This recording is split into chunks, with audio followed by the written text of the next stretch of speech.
What's going on, people? And we're back with another episode. And if you want to be specific about it, it's episode 5 of Low Tide. Cue the intro. Low tide, low tide, low tide, low tide, low tide. And it's not just me. No, we got a full fucking crew. The whole Ride the Tide crew is here for Low Tide. Well, you know what that means? It means that Puck is back. We got Puck first opening night to talk about. We got the MLB Playoffs to talk about. We'll sprinkle in a little bit of NBA in between. So just get ready to kick back, relax for a nice chill Low Tide pod while we get into the things that you need to know of everything not hockey related. So, as I said, I am not alone. He meant to say not football. And with that, I will fuck him off right on out of here. It is time to get fucking electric, people. It is hockey season. Hockey is back. Hockey! You get me and Luke for Low Tide. You get the hockey segment. And then we'll bring the boys in for Puck Luck picks. But we're going to go dive right into the hockey segment first. Luke, what did the NHL and their referees have to say to everyone before the start of the season just to make sure we were all ready, make sure everyone's safe and has a great season? What did they happen to say on opening night? Well, they had to give the fans and the players an opening speech before they dropped the puck. Oh my God, this is just absolutely embarrassing. Just roll it. Oh, it's got to load. We're not rolling. We're rolling.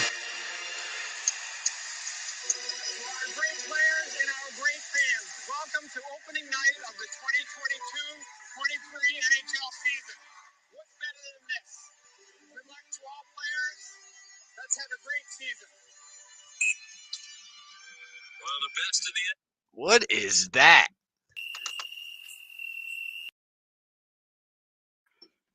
The amount of... Why?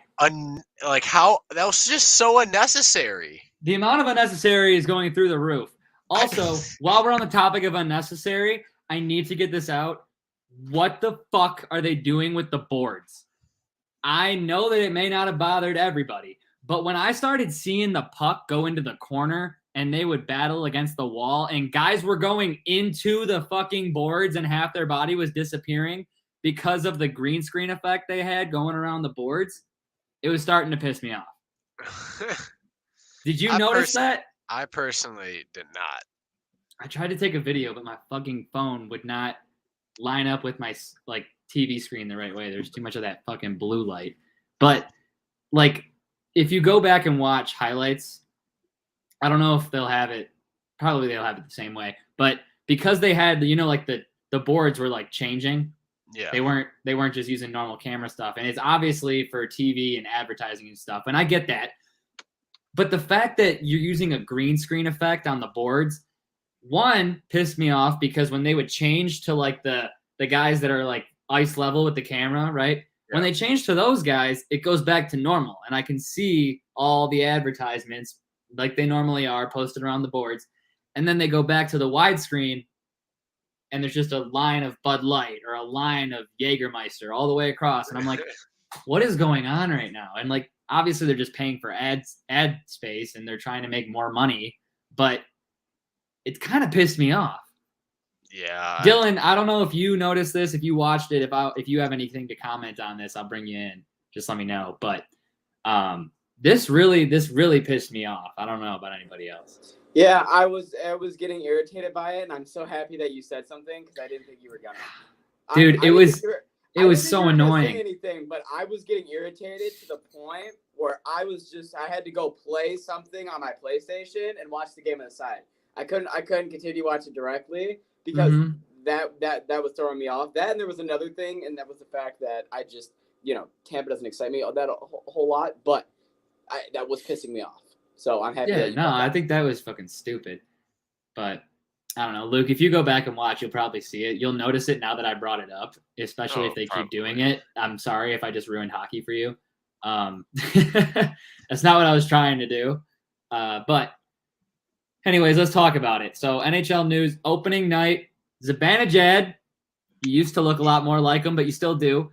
He was the MVP. He had the fucking game, man. He looked good. It sucks seeing him beat my Tampa Bay boys, but this is the first 10 games of the season. This doesn't mean shit. All this means is teams are going to go spark for the first 10 games for no reason, and then they're going to start falling short and falling suit within the rankings. But love to see my boy Mika Zibanejad absolutely shining the fucking very first game. Oh, 100%. 100%. Can't Picking ask up right where he left off, and the Lightning not so much Basically. picking up right where they left off. But like you said, beginning of the season, I mean, we've been fooled how many times by the Red Wings when they win like 6 out of their first 8 games, and then they just tank half like the rest of them. It's like, all right, well, thanks for that good week of hockey. But yeah, no, beginning of the season, everyone's working out some kinks, some new guys on the team. Look at the Sabres Getting everything last together. year. October was they were the Stanley Cup champs of October. They were. And how did that turn out? All right. Not even making playoffs. But we did have another game go on last night, and that was the Vegas Golden Knights defeating the Los Angeles Kings by a score of 4-3, hitting the over like they have in 7 consecutive games now. There was not a single game that these teams played each other in last year that did not go over 6. And yet again, they go over 6 by a score of 4-3, which is 7, because they continuously hit the overs. Luke, do you have any thoughts on this game? No, not really. I mean, I expected this one to be a high-scoring game, to be honest with you. I didn't expect this one to be like a 2-1 type game. I kind of had a feeling Vegas was just going to start out hot this year. I mean, I'm pretty sure they got their team starting out a lot more healthy than it was last year. So they might be able to do some damage this year. Yeah, I mean, they started off on the right foot, and last year was the first year that they didn't, make the playoffs. And it feels weird saying that because they're a brand new team, but at the same time, those are the facts. Next up, we don't have another game. Those are the only 2 games that happened for you. But the Buffalo Sabres named Kyle Okposo the new captain. Ooh. I don't really care. I don't really think that Okposo is a great hockey player, but I can see where the veteran leadership style would definitely play a big role in him becoming the new captain here. I don't think he's amazing at the skill of hockey, but I think he's a good team guy. See, Jack, he was the captain because he was the skill guy, and no one was really with him on the team. Didn't work, did it? No. No. This guy has more leadership qualities, and it's probably, I don't know, the Sabres are just reaching for anything now. They need all the help they can fucking get. And this captaincy, this naming of the captaincy really won't change a whole lot of what's going on in Buffalo. I'd have to agree 100%. The only other news we have on Buffalo is that they also signed Matthias Samuelsson to a 7-year, $29.4 million deal. It's about $4.4 million per year. He was drafted 32nd overall in 2018 by the Buffalo Sabres. The 6'4", 227-pound defenseman inked a pretty fat contract here, and I mean, he's a pretty good guy, man. I mean, he's pretty good. He's pretty good on defense. I watched a little bit of him last year. I didn't watch a lot of Buffalo games, but Matthias Samuelsson's a solid defenseman. So I think he definitely earned this 7-year deal. All right. Well, I mean, I can't really disagree with you on that one. Don't know. Do you know anything about him? I know a little bit. He's a little interesting, but I haven't really deep dived into this motherfucker yet. So Matthias Samuelsson, 7 years. I've just seen him $29 just million. from watching the hockey games. Haven't really gone on my way to see him. Oh, hold on. Let's back it up a little bit. Let's bring back the Okposo talk. I can't believe you guys didn't talk about the fact that he's the heart and soul of the team, and he has been on every organization he's played on. That was like the whole. Because he doesn't win. The whole focal point of heart and soul, my dick. The whole focal point on the Islanders was that Tavares was the guy with the skill, and he was the guy with the leadership. He was the guy that everyone looked up to. He was the heart and soul of the team. He went over to Buffalo, and what did they win? Wait, time out. Hard stop. What did New York win? Nothing. Then check. He went Move over on. To Buffalo, who once again, before you ask, won nothing. Okay. Yep. Jack Hold No, up. let him finish. Okay. Jack Eichel was this is the skill important. player. Oposo was the heart and soul of the team. And if you read into why he was named the captain and why the head coach and all the players wanted him to be the captain, it was because they said that even though that Eichel had the C last year, he was not the leader of the team, and that it was Kyle Oposo. So I think it makes perfect sense, and that's why he's the captain. I was just surprised that neither of you brought that up. Okay, for sure. No, I just need to say this. If Jack Eichel was leading a dumpster fire, but really it was actually undercover Kyle Oposo leading a dumpster fire, why would you officially let Kyle Oposo take you to a live dumpster fire where you will continue Because they to know be it's the heart going and downhill. soul of Oscar the Grouch's dumpster fire? Also, what? Also, if you listened, I said Jack Eichel, they got named for the skill type, and then Okaposo, he got named for his leadership qualities. I did also mention that as well. Tyler, I didn't you did, totally Luke, I did hear you disrespect. say that. I apologize. All right, we'll go back and watch, and I'll prove you wrong. I'll bet you $20. Because I said multiple times he's not a skill guy.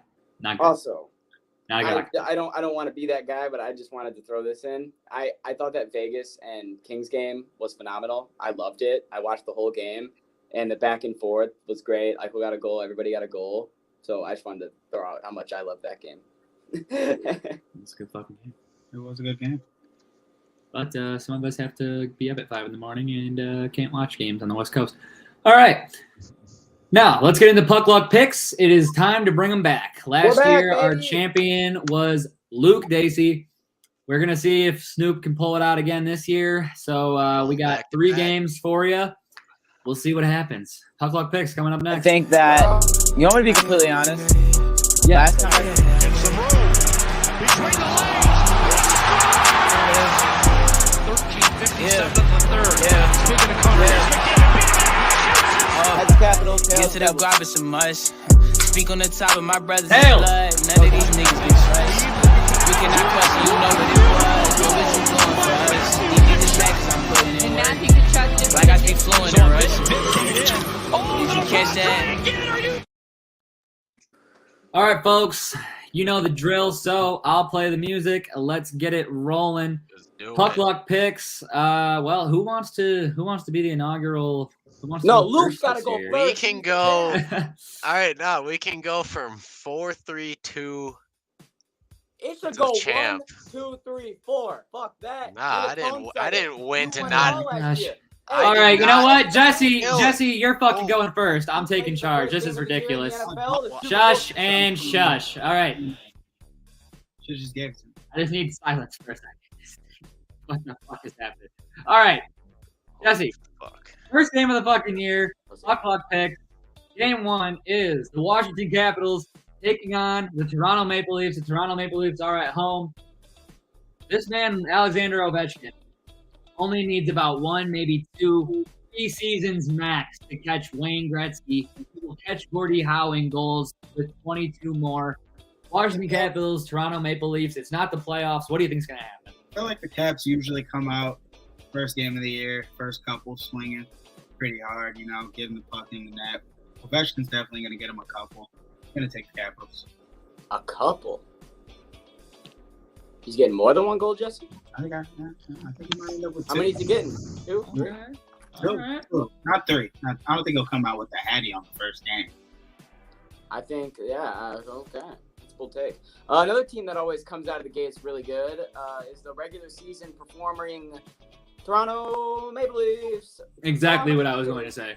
No one comes out hotter. Nobody opening night since they got Austin Matthews, his first game in Toronto, in the first game of the year when he got 4 fucking goals in every single game. They've now won 4 straight games. Literally on nobody. And first night since they've had Austin Matthews. That streak's going to continue. Give me Toronto. Yep, I'm going to ride Dylan Damn it, I brought exactly the with stats that. this year. Like I'm saying, no team comes out hotter in opening night, in the regular season, emphasis on regular season, than the Toronto Maple Leafs. They are the regular season champs almost every year in their division, but just fold after that. So taking them opening night, not a bad idea. Toronto Maple Leafs are my pick as well. Yeah, the Leafs are my pick too. All right, champ, what's your reasoning? They're good at the start. They score goals this regular season. Love the Hey, you better stop yelling over there, Luke. Yeah, chill out, Luke. First All right, three. next game we got up. Game number 2, the New York Rangers heading to Minnesota to take on Zach Fuller's dearly beloved Minnesota Wild, who are at home. The Rangers already started our year off 1-0 against the Tampa Bay Lightning. Looked pretty good against them. Like I said, Zibanejad already started off, picked up right where he left off. What do you think about the Minnesota Wild against the Rangers? I just think the Rangers are going to start their season 2-0. They already had their first game. They got it out. Minnesota got to get that first game on the ice, but it's going to be a win. What do we got, Schmillen? I don't, dude, because I'm in a 50-50 in my head, and I'm trying to figure out right now if the Wild had a better year than expected last year, or if they're going to build on that momentum this year. Opening night. Give me the Wild. Fuck it. I'll ride with you, Fuller. I'll take Minnesota at home. Hey, I'm not trying to ride Dylan, but he's going before me. I'm taking the Wild as well in this one, mostly because I feel like Dylan didn't want to take the Wild, but he took the Wild because he knew that if he didn't take the Wild, then he was on next podcast, and then Fuller watched the podcast that Dylan would get ripped a new one. That's not the reason I'm going with, Damn but right. it definitely plays a role because I do think that's hilarious when Damn that right. happens. Yeah. So I'm taking the Minnesota Wild for the simple fact that it is the beginning of the season. Anything can happen, and everything is, for the most part, unknown right now. I mean, we know who the players are, but we don't know what teams are looking like this year versus last year, other than maybe the Avalanche. But that'll be to be determined. But I'm going to take the Minnesota Wild against the Rangers at home, starting the year off 1-0. Crowd's going to be rocking. Give me the Wild money line. I'm going to be taking the Rangers. They're just going to continue their streak from the start. They're hungry. Mika's going to continue pumping in goals, creating plays, being a stud. Yeah, and fuck the Wild. Damn. Definitely taking shots at Fuller there. We'll move on. Game number 3. The Montreal Canadiens heading to Detroit on Friday to take on the Detroit Red Wings in their home opener at Little Caesars Arena. Need I say more? Jesse. I got it. I'm taking the Wings. I don't like the Canadians. It's that simple. Okay. Uh-oh. So, I'm going to be at the game. I went 0 for 4 last year at Red Wings. Oh, shit. This is a factor we have to play in. Okay? Well, it's a new year. New year, new game. New Honestly, game. I'll figure it out after Friday. I'll know whether or not you're good or bad luck. All right. So, I'm going to ride the Wings. New year. Fuck yeah. Go Wings. Wow, that really makes me want to take Montreal. I know. I just had to point that out because it is a factor. You know what? Give me the Canadians. It only makes perfect sense. Give me the Canadians. I can't tell you why because I don't want to do it, but give me the Canadians. Well, Steve's going to start out hot, and the Wings are going to come out flying. They're going to start out 1-0. Yes, I'm sir, going to baby. take the Wings. Well, not 1-0, 2-0. LGRW. Or 1-0. All right. Well, that wraps up Puck Luck Picks. And with that being said, we will move on to NBA news. Dylan. Bada bing, bada boom. Let's kick it right off. Starting off with, we got a couple injuries that we got to talk about right out of the gate. We got LaMelo Ball starting off the pod in the NBA section with his injury. And it has been announced that because of his left ankle sprain, LaMelo Ball will miss the start of the regular season. We know Bridges is not going to be there. Now we know LaMelo is not going to be there for the start. Oh no, Jesse, what does this mean for the Charlotte Hornets? That what they're building is falling apart. And it's not going to be pretty to start off, and they're going to have to hope that LaMelo has a speedy, nice recovery. Oh, 100%. He is the centerpiece of the team. Yeah, now that Miles is gone, you kind of have to have him step up in a bigger role. Him not being there is now probably going to put Charlotte in quite a hole.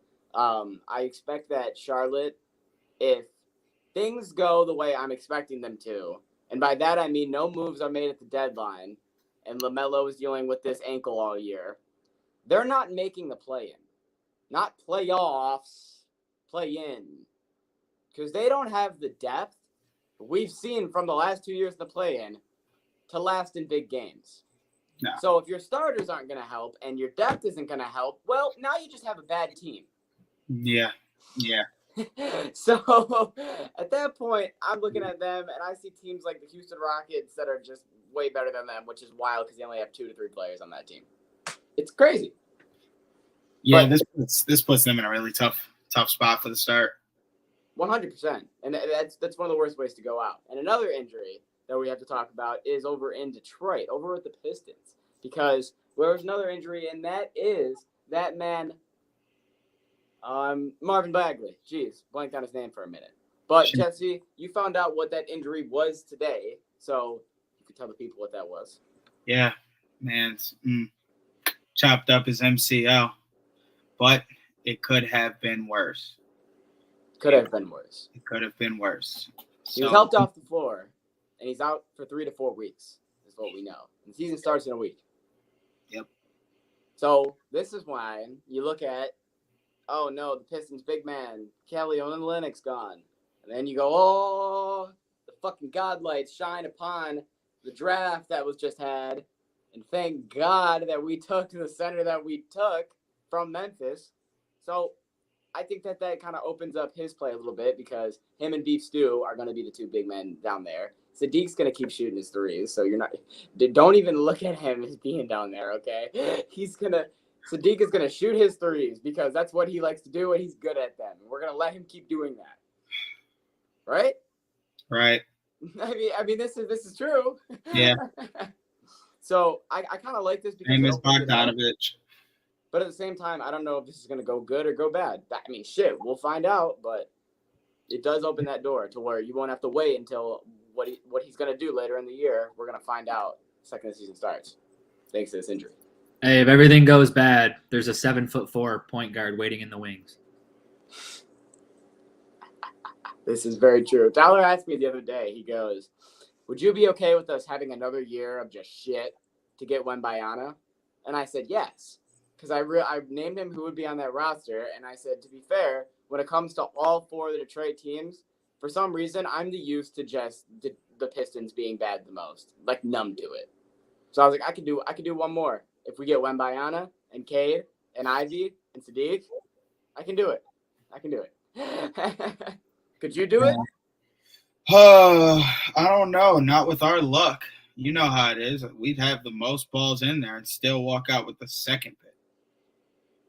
So, man. That's true. If we tank out this and then we don't get Wembanyama, then I'm pissed. Like, when will it end? When will our luck come? Maybe it's this year. I don't know, but I'd like that. I'd like that a lot. All right. Now it's time to get into that boy, Draymond Green. Now, for those of you who've been living under a rock, this man snuck the shit out of Jordan Poole. He didn't sneak him, but he punched the shit out of him right in the face at practice.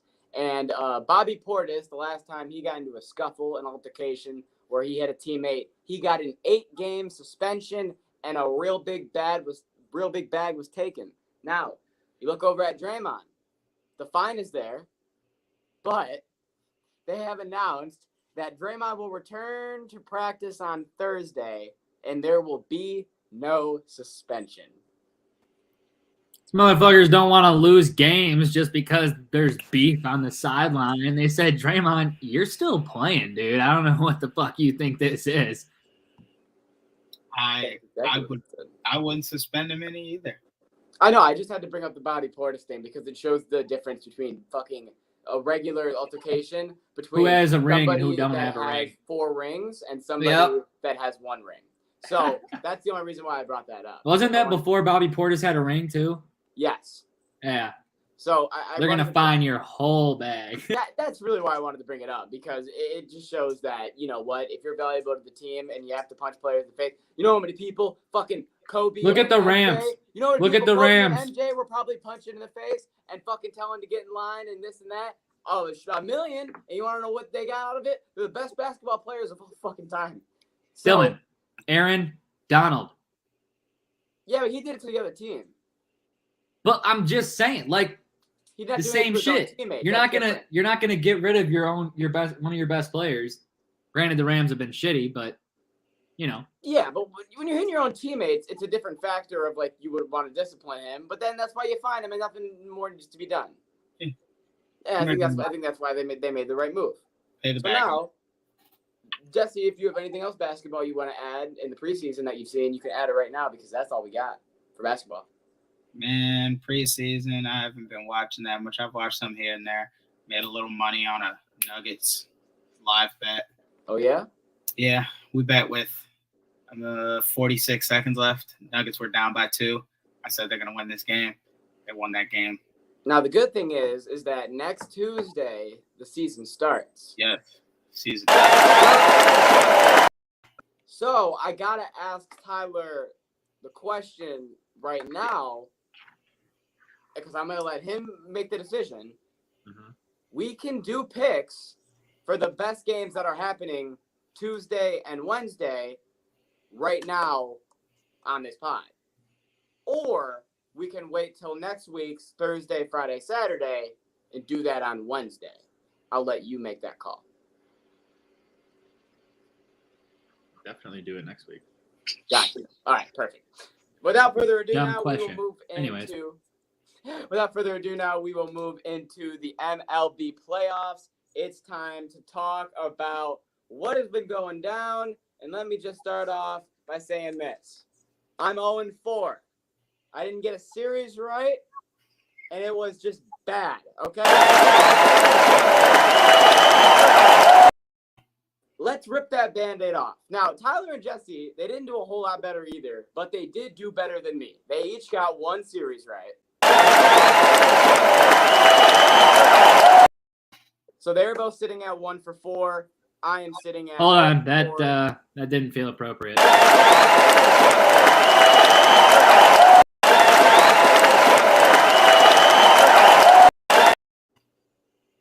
All right. Feel better now?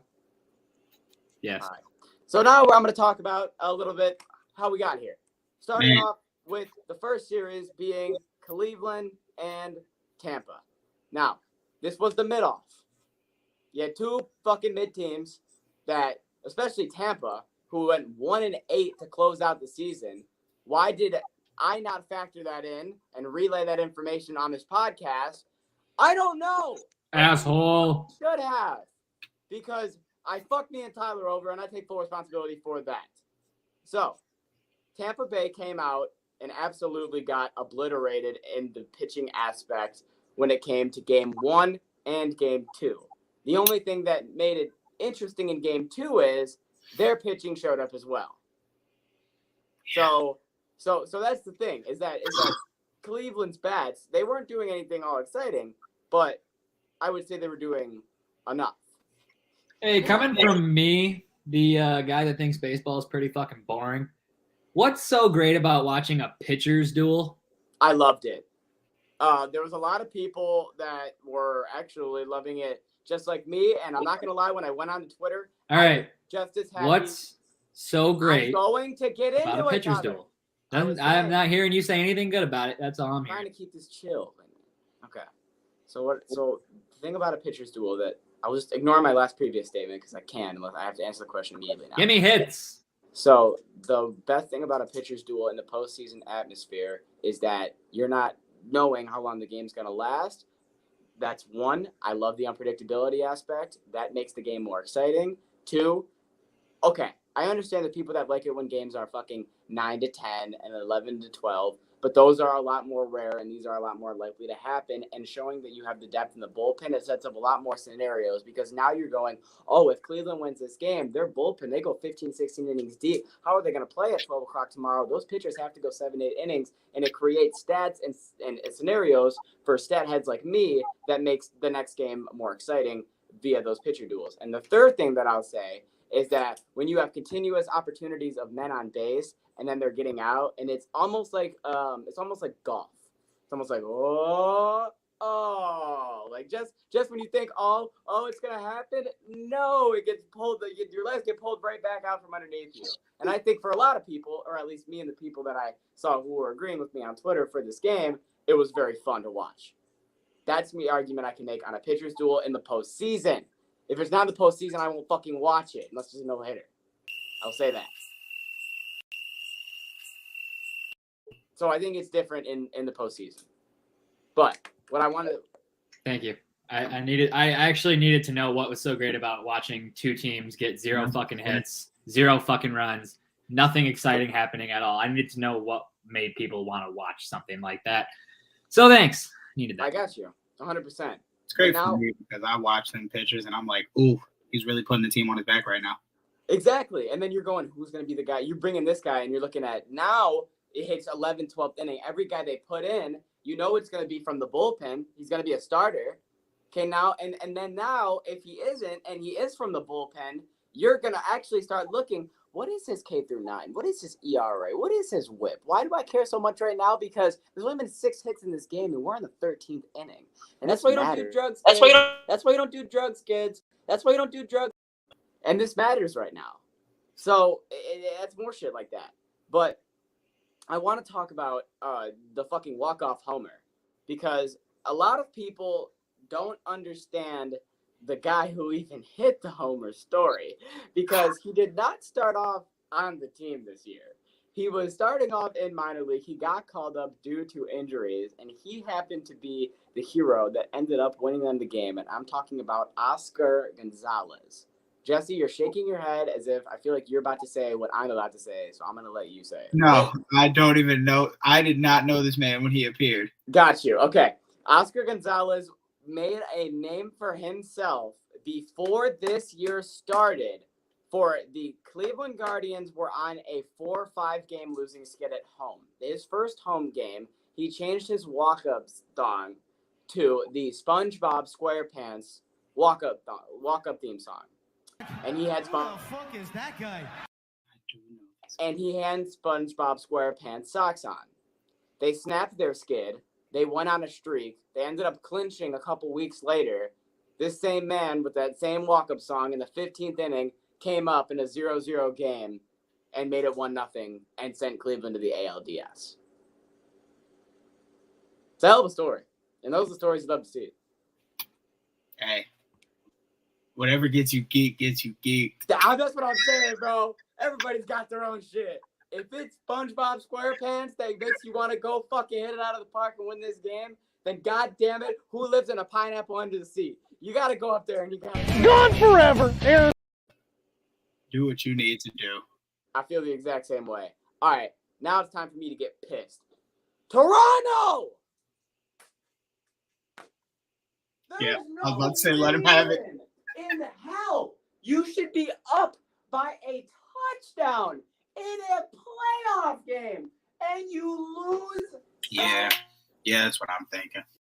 No home atmosphere at home. You lose that game. How?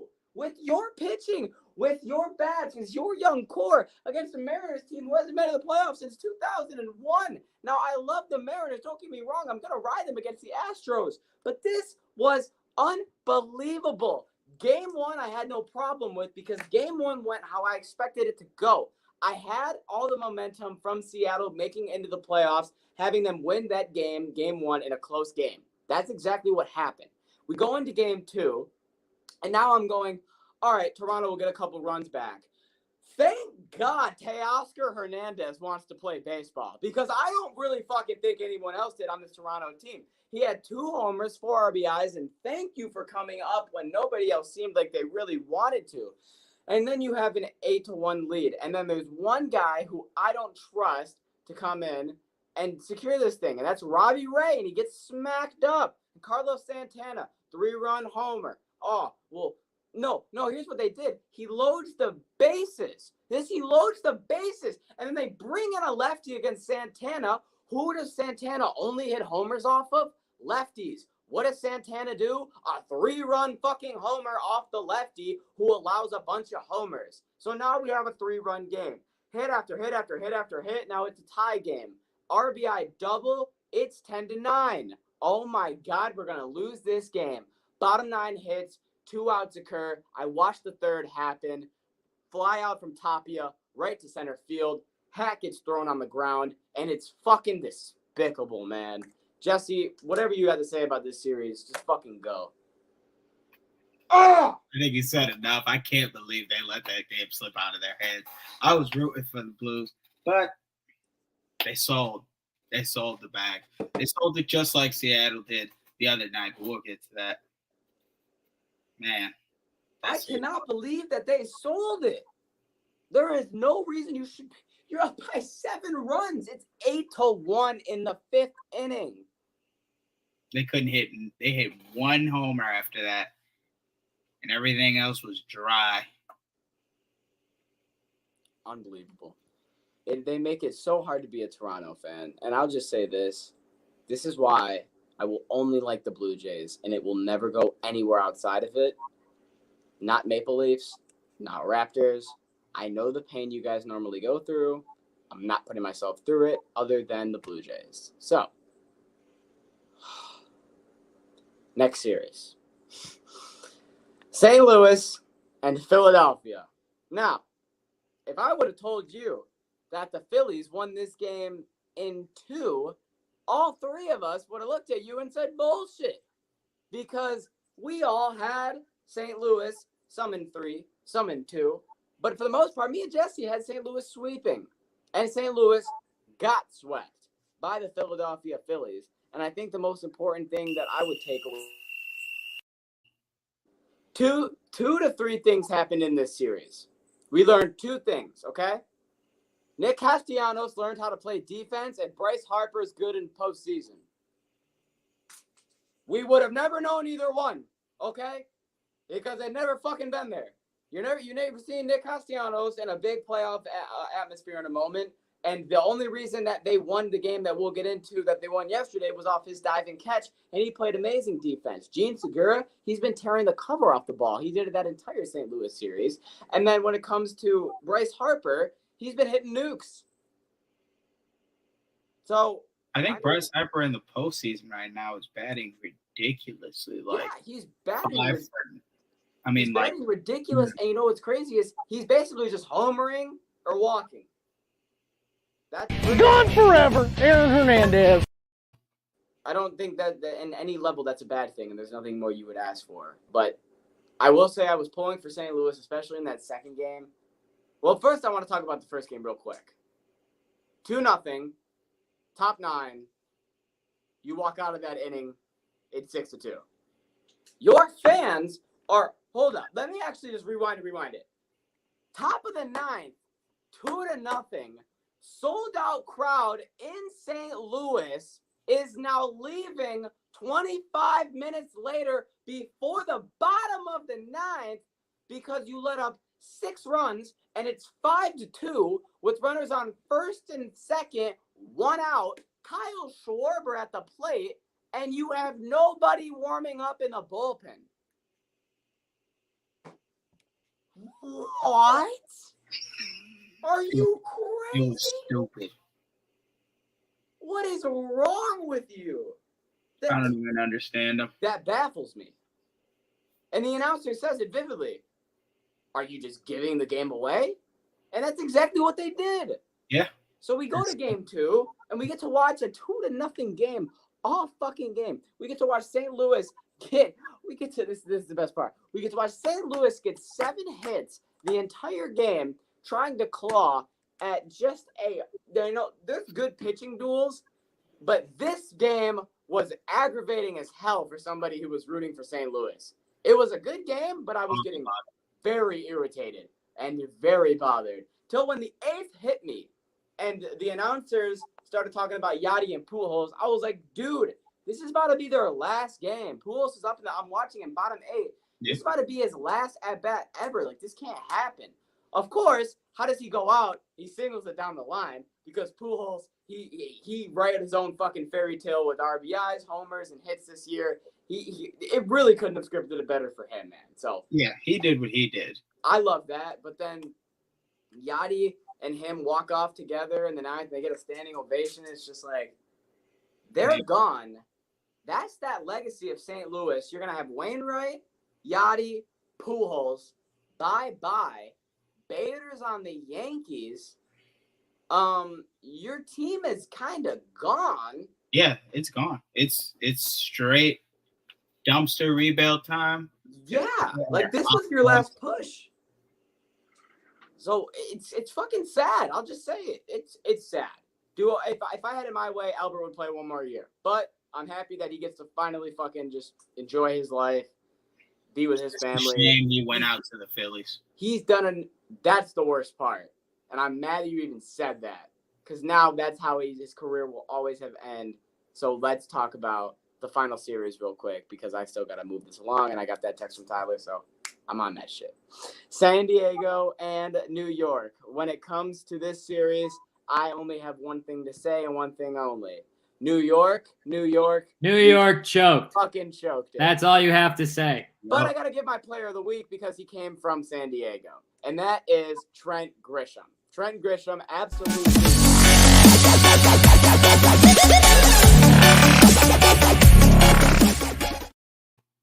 He absolutely smoked the New York Mets. And in those games, he has currently played in 4 games. He had 5 hits. He's had 5 hits, 2 home runs, 5 RBIs. He's only struck out once on 3 walks. That average is 555 with a 600 OBP and a 1,000 slugging. Trent Grisham is going bananas. Jesse, do you have anything to add before we go into the divisionals? Hey, there's a lot of good baseball, but man, Trent did his thing to get them boys parallel pass. Mets, you're always gonna choke, aren't you? That's just what they do, man. They brought Edwin Diaz in with the trumpets, down 4-0 in the 8th inning with the trumpets, and he comes in and lets up 2 more runs. With the trumpets. Great. It was great. So now let's get into the divisionals, and I know that there was some games that were played, so that's going to factor in. 1 game has been played in every single series, so we'll talk about that going into the series. So you see it on the screen right there. Cleveland and New York. It is currently set at New York minus 139 after they won game 1 against Cleveland. Justy, who do you have and in how many games? Yankees in 5. In 5. I do think the Guardians pull out a mucky, grimy game, and it'll be game 3. Okay. I'm going to take the Yankees in 4. I think the Yankees lose this game 2. I think that they win games 3 and game 4 in Cleveland. And then that is that series. Cleveland, you gave it a good try. And the Yankees won the ALDS. And I think they're going to choke. Hot take. I think someone just realized it's 5 games and not 7. I did forget. And that would be Jesse. I saw it in his face. Well, he said in 5 games, and it's a best-of-5 series. So I thought that was just his way of saying they were going to be the No, because then I was like, they're only going to get a win, and then I was thinking, and I'm like, wait, that is 5, but they're only going to win 1. Jesse, you think it's in 4? So you have them in. You technically have them in 3. Yeah, because they already played the 1, but that's in 4. Because it's 1st to 3, yeah. And I'm so confused, bro. Jesse, do you have the Indians winning a game? Yes, so it's in 4. Then you have the Yankees in 4. It's not the Yankees in 3, Dylan. That would be a sweep. He has the Guardians winning a game. Got you.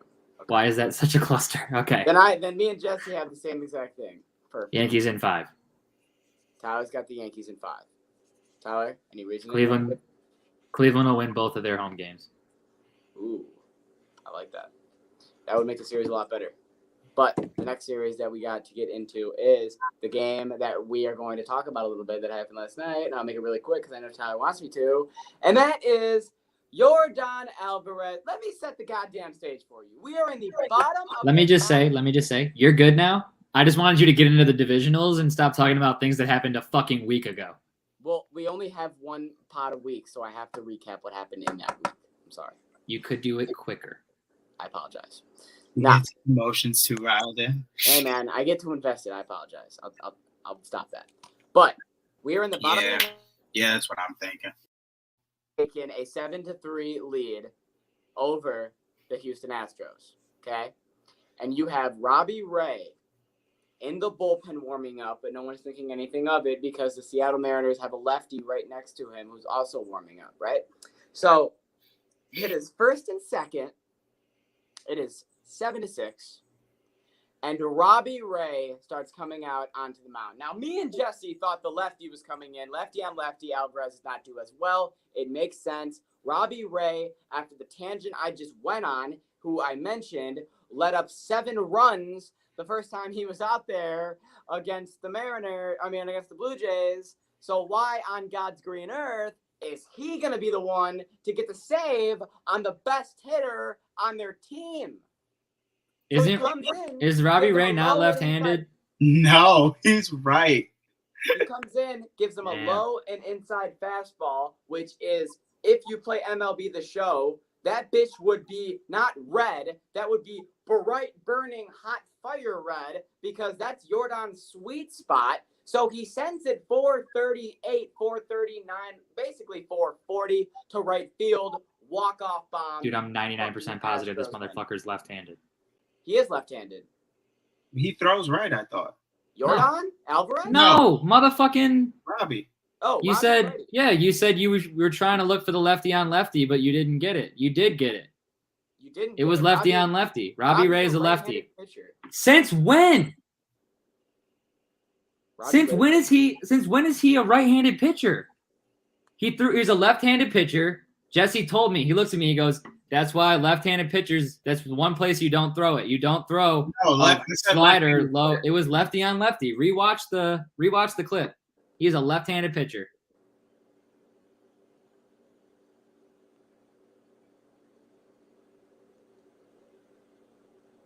Or just Google, is he right or left-handed? He's left-handed.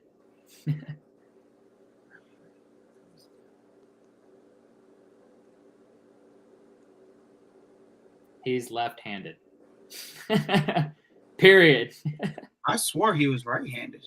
Yeah, he's left-handed. I swore he was right. I swore he was right-handed.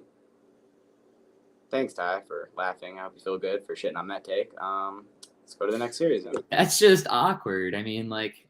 Yeah, thanks for that. How'd you forget what hand he was? Because Yordan misses on lefties. Yeah, sorry. Yordan's terrible on lefties. I swear that he threw right-handed. So they did the right thing. They just didn't get the result. They did the right thing on hand pitching, but Robbie Ray has not been good for half. So maybe a different lefty would have been removed. But Philly, they came out swinging. Philly was having no problems with hitting on Atlanta's pitchers. That's why they got to bring in Kyle Wright tonight. But all right, Jesse, who do you got? Houston or Seattle, and how many games? Oh shit, I want to take Seattle, but I don't know. After that first game, I'm gonna take Houston in 5. That's exactly what I'm doing.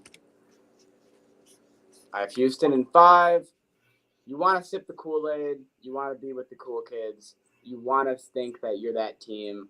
But at some point, you need a bully to humble you. And that bully is the cheating bastards out of Houston. And that's what they're going to do to the Mariners. It's pretty simple. Mariners win that game. Yordan is. I just want the Mariners to win one home playoff game. That's why I have Houston in 5. Because that will just make me happy. Mariners in 5. Mattress Mac will lose his $10 million bet immediately.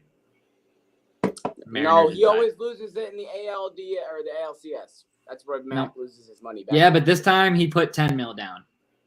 Oh no, he lost. Sportsbook wants it even better. Give me the Mariners in 5. Respect. He made the fan. He made the fan play, and I respect him for it. He made the play that you would want to make. Exactly. Philly and Atlanta. I mean, this one is going to be pretty straightforward. Do I have to to say this one? Do I even need to give you my? I got Philly in 4. So. Yeah, but I don't. I got Philly in 4. You know how I feel about the city. I think Atlanta's getting upset. Philly's on a roll right now. The city of Philly is a bumping right now. The Eagles are winning. The Phillies are winning. The city is buzzing. And it's a good time to be a Philly fan as long as you don't like hockey. So I'm going to ride that momentum that they have and take the Phillies in 4. Man, the Phillies win tonight. They're going to sweep, no lie. But that's why I'm taking them in 4. I don't think they're going to win tonight. Tyler, Atlanta, and how many? Braves in 4. I knew there wasn't a chance in hell that he was riding them. All right. Final series, 1 left. I'm just going to be blunt with y'all. You want to do it, right? You want to say that they'll win a game at home. But they won't. Dodgers sweep. But they won't. Dodgers sweep. But they won't. And Dodgers sweep. And Fucking super team. There's just no way that San Diego is going to get a single game in. Maybe there will be that game in San Diego where they get 5-6 runs. But you know what? Even if San Diego gets 9 that game, LA will get 10. They're too deep. They're just too deep. Like Chris Taylor's on the bench, just waiting. And that's what he did last year. And what did he do every time he got put in? He fucking homered. Cranked. So they just got weapons on weapons, and that's why so many people should be worried and concerned about that team. But for those of you who did not get the little picks, I'm just going to read them back real quick. That is, for the first series, Dylan and Jesse both have Yankees in 4. Tyler has Yankees in 5. Second series, me and Jesse both have Houston in 5, while Tyler has Seattle in 5. Third series, Philly and Atlanta. Me and Jesse both ride Philly in 4, while Tyler has Atlanta in 4. And then the final series, Dodgers and Padres. We all have the Dodgers sweeping the Padres. That's the ALDS locks. That's the baseball pick. That's baseball in general, and that's the podcast. So, without further ado, thank you all for joining us on episode 5 of Low Tide. We appreciate you for joining us. This is pretty much what it's going to be like. It's probably going to be, you're going to start with Tyler and Luke with fucking hockey to kick it off. Then you'll throw it right into me and Jesse for basketball. Then we'll close it out with baseball. When baseball season's over, you'll get the 2 in between. You get the gist. It's pretty simple. But that's the format probably on Wednesdays moving forward. The next time we will see you guys, though, will be on 6:30 p.m. this Friday. Once again, if you want to catch the podcast, we got 8 of them hoes. Yes, we got 8 of them on 6-pack coverage. That's the exact amount I promised you. I know it for a fact. You can go on 6-pack coverage up there. You can check out our merch on the same thing at RogerTide586 for Instagram and Twitter. I'm McDilly. Peace!